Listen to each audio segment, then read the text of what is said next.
श्री परमात्मने नमः। जड़ भरत जी के वचनों ने राजा रहुगण के भीतर एक नई जिज्ञासा जगा दी। अब भरत जी उस सत्य का उद्घाटन करने वाले हैं जिसे जान लेने के बाद मनुष्य स्वयं को एक नए दृष्टिकोण से देखना प्रारंभ करता है।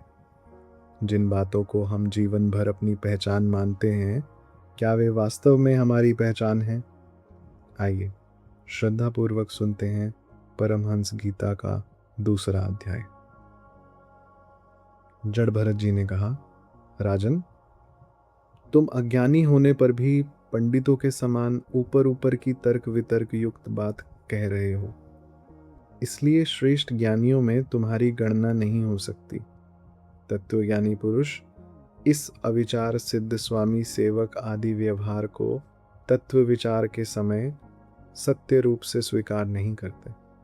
राजन, लौकिक व्यवहार के समान ही वैदिक व्यवहार भी सत्य नहीं है, क्योंकि वेद वाक्य भी अधिकतर गृहस्थ जनोचित यज्ञ विधि के विस्तार में ही व्यस्त हैं।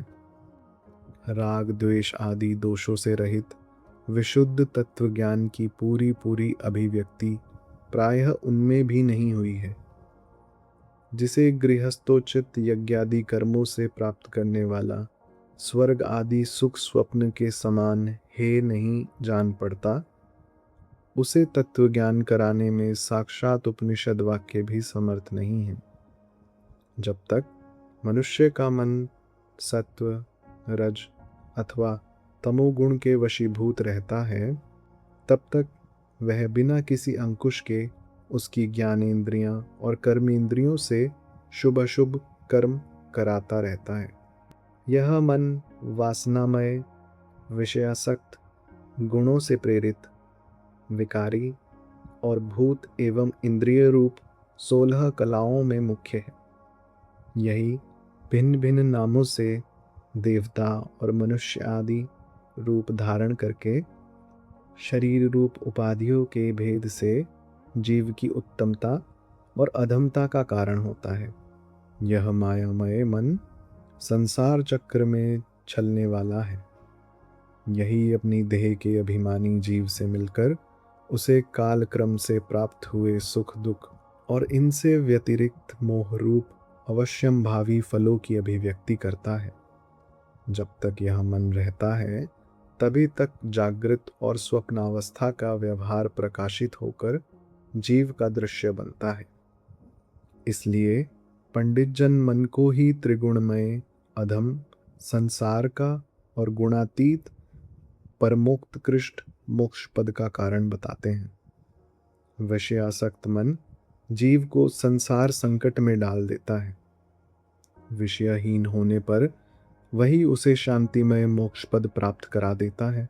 जिस प्रकार घी से भीगी हुई बत्ती को खाने वाले दीपक से तो धुएं वाली शिखा निकलती रहती है, और जब घी समाप्त हो जाता है तब वह अपने कारण अग्नि तत्व में लीन हो जाता है।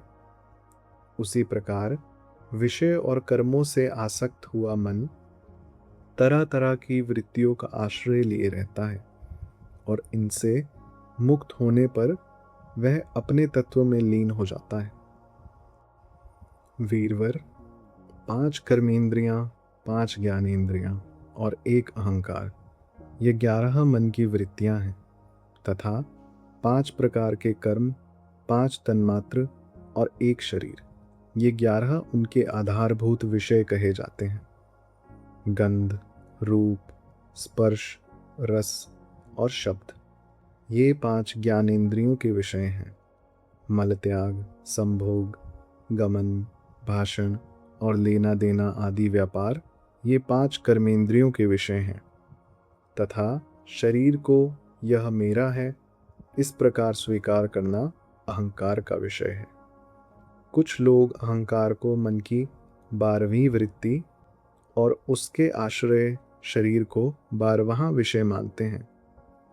ये मन की 11 वृत्तियां विषय, स्वभाव, संस्कार, कर्म और काल के द्वारा सैकड़ों, हजारों और करोड़ों भेदों में परिणत हो जाती हैं, किंतु इनकी सत्ता क्षेत्रज्ञ आत्मा की सत्ता से ही है। स्वतः या परस्पर मिलकर नहीं है। ऐसा होने पर भी मन से क्षेत्रज्ञ का कोई संबंध नहीं है। यह तो जीव की ही माया निर्मित उपाधि है। यह प्रायः संसार बंधन में डालने वाले अविशुद्ध कर्मों में ही प्रवृत्त रहता है। इसकी उपर्युक्त वृत्तियां प्रवाह रूप से नित्य ही रहती हैं। जागृत और स्वप्न के समय वे प्रकट हो जाती हैं और सुषुप्ति में छिप जाती हैं। इन दोनों ही अवस्थाओं में क्षेत्रज्ञ, जो विशुद्ध चिन्मात्र है, मन की इन वृत्तियों को साक्षी रूप से देखता रहता है।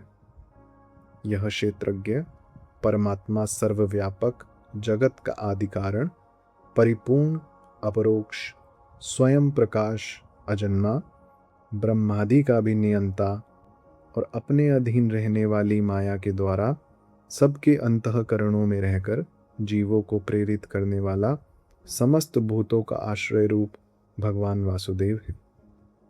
जिस प्रकार वायु संपूर्ण स्थावर जंगम प्राणियों में प्राण रूप से प्रवृष्ट होकर उन्हें प्रेरित करती है, उसी प्रकार वह परमेश्वर भगवान सर्वसाक्षी आत्मस्वरूप से इस संपूर्ण प्रपंच में ओतप्रोत है। राजन, जब तक मनुष्य ज्ञानोदय के द्वारा इस माया का तिरस्कार कर सबकी आसक्ति छोड़कर तथा काम क्रोध आदि 6 शत्रुओं को जीतकर आत्म तत्व को नहीं जान लेता, और जब तक वह आत्मा के उपाधि रूप मन को संसार दुख का क्षेत्र नहीं समझता, तब तक वह इस लोक में यूं ही भटकता रहता है। क्योंकि यह चित्त उसके शोक, मोह, रोग, राग, लोभ और वैर आदि के संस्कार तथा ममता की वृद्धि करता रहता है। यह मन ही तुम्हारा बड़ा बलवान शत्रु है। तुम्हारे उपेक्षा करने से इसकी शक्ति और भी बढ़ गई है। यह यद्यपि स्वयं तो सर्वथा मिथ्या है, तथापि इसने तुम्हारे आत्मस्वरूप को आच्छादित कर रखा है। इसलिए तुम सावधान होकर श्री गुरु और श्री हरि के चरणों की उपासना के अस्त्र से इसे मार डालो।